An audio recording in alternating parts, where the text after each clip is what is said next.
Episode 5, The Conversation with God. As I lay there, I turned to the one presence I had always felt close to, God.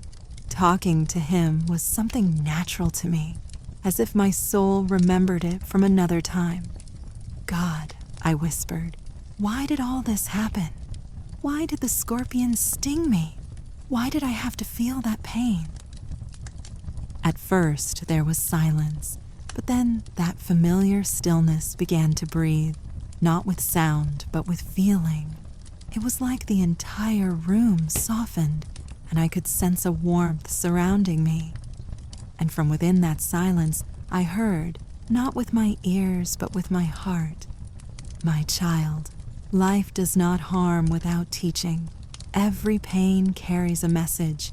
Every wound is a door. The sting that touched your finger was not to punish you, but to open you. I remember closing my eyes, listening deeply. To open me to what? I asked silently. To faith, the voice replied.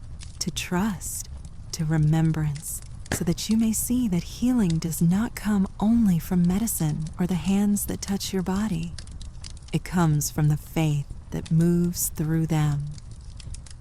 And suddenly, the images of the day came back to me.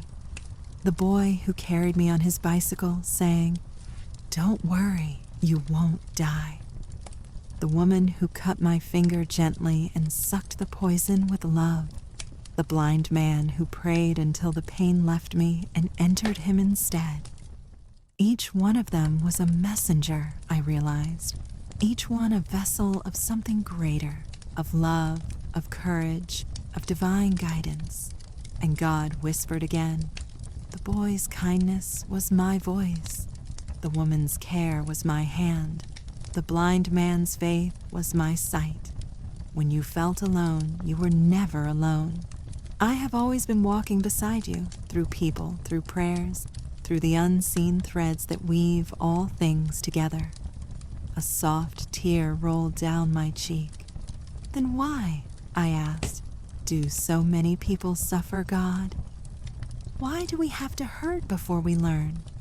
And he answered with infinite patience, because, my child, pain humbles the mind so the heart can awaken. Without it, the soul sleeps. When you are broken open, you begin to feel me, not as a story you were told, but as truth living inside your every breath. There was a pause. I could feel my heart slowing down, my breath deepening. And remember this, the voice said, healing does not only mean to remove pain. Healing means to return to wholeness. Every wound is an invitation to come back to yourself, to remember who you truly are, light in human form. I thought again of the blind man, how he could walk without seeing, move without fear, how he could see the world not with eyes, but with faith. And I understood blindness is not the absence of sight, it is the absence of trust. That man, blind to the world, saw the divine. And we, who often see everything, can be blind to what truly matters. In that moment, I felt small, yet infinite. My pain had turned into understanding, my fear into gratitude. And before I fell asleep, I whispered, "Thank you, God, for teaching me to see beyond my eyes." And in the stillness of the night, I heard one last whisper, "My beloved, never forget, I live within you.